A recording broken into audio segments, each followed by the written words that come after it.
So I'm going to show you a 90-90 sit.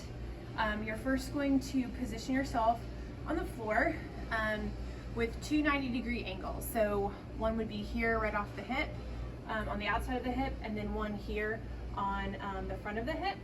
You're going to be in two 90-degree angles, so the knee comes right out. A lot of the times you'll position yourself accidentally even a little too close up or a little too far back, but you want it right out to the side of your hip. The first thing is just going to be a 30-second stretch hold. So you're going to bend forward, really you're going to work on some glute stretching, maybe even a little groin or hamstring stretch. You're going to come back up, and you can perform that 1 to 2 times. Then you're going to rotate. You're going to take your outside arm, you're going to place it on your knee, and your inside arm, and you're going to place it on your heel.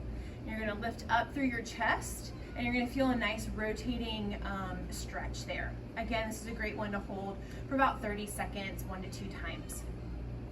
Once you're done doing that, and the next progression is actually what we call lift off. So again, you can face forward, and you're going to lift the front heel, focusing on the front heel, not the front knee, off the ground and down.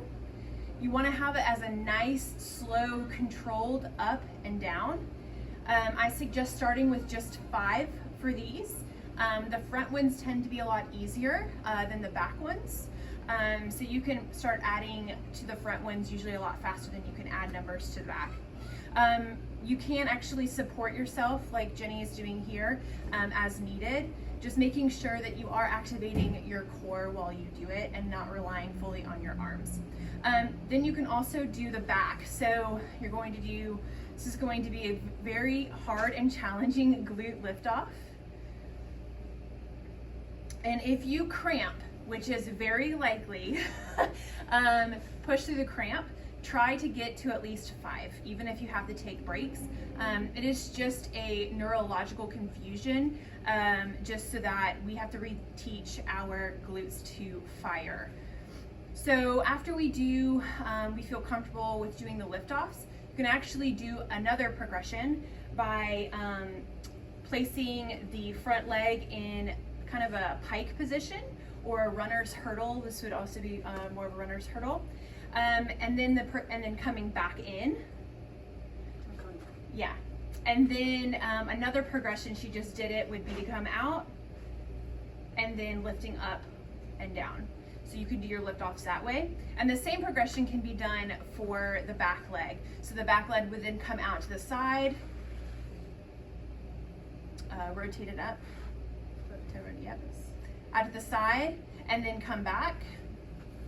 And then the next progression would be out to the side, lifting up and down, and then coming back. Then we also want to even everything out, right? So we would actually just keep our heels on the ground where they are and switch our hips and knees, having a really good stretch in the middle, and then progressing over to the other side.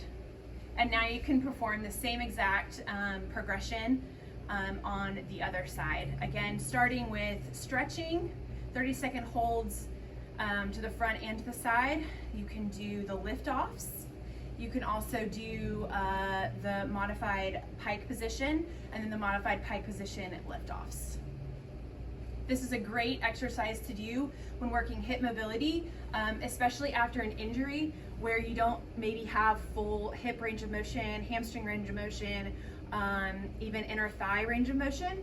This would be great for dancers who work on splits that maybe have an injury that prevents them from going into a full split, or gymnasts as well.